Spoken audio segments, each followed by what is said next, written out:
I hope you guys are doing well.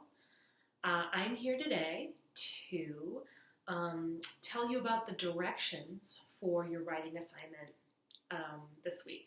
So last week, if you were able to access the work on Google Classroom, you read about the Persian Wars.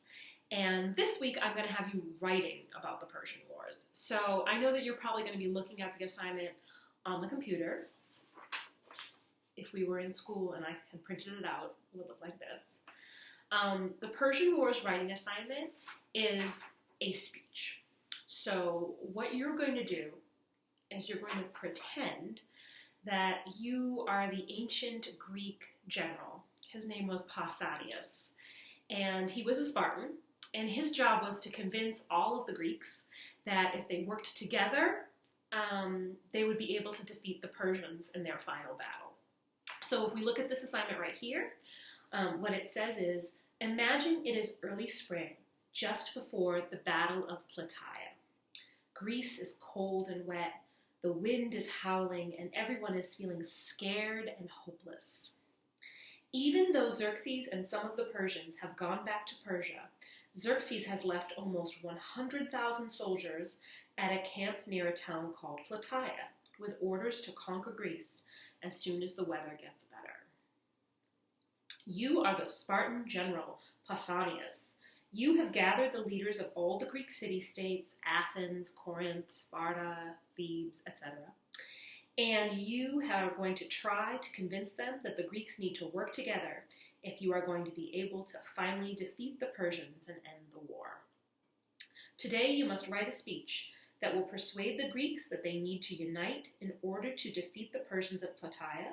It should inspire the Greeks, but also give them real reasons that they should work together. You should use examples from 2 other battles. So you can choose your battles, but you need to choose 2 of them.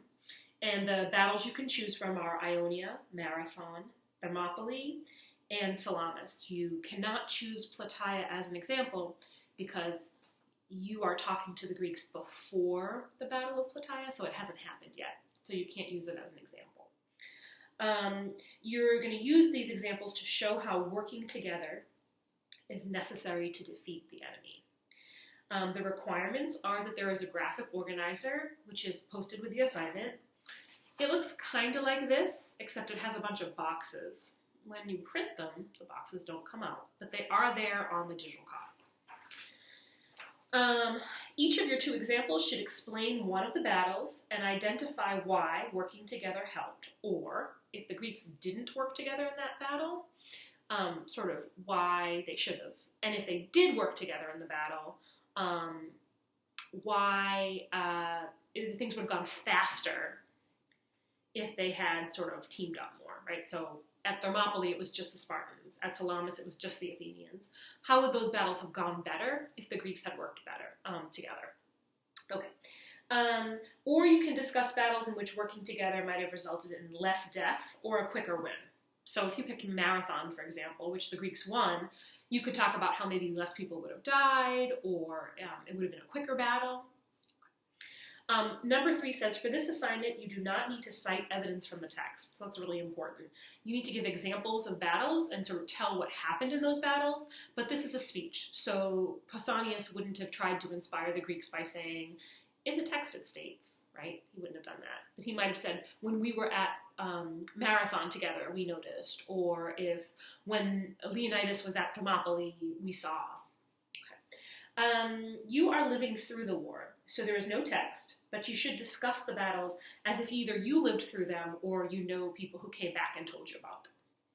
Okay, so these have been the directions to the Persian Wars Project speech to the Greeks.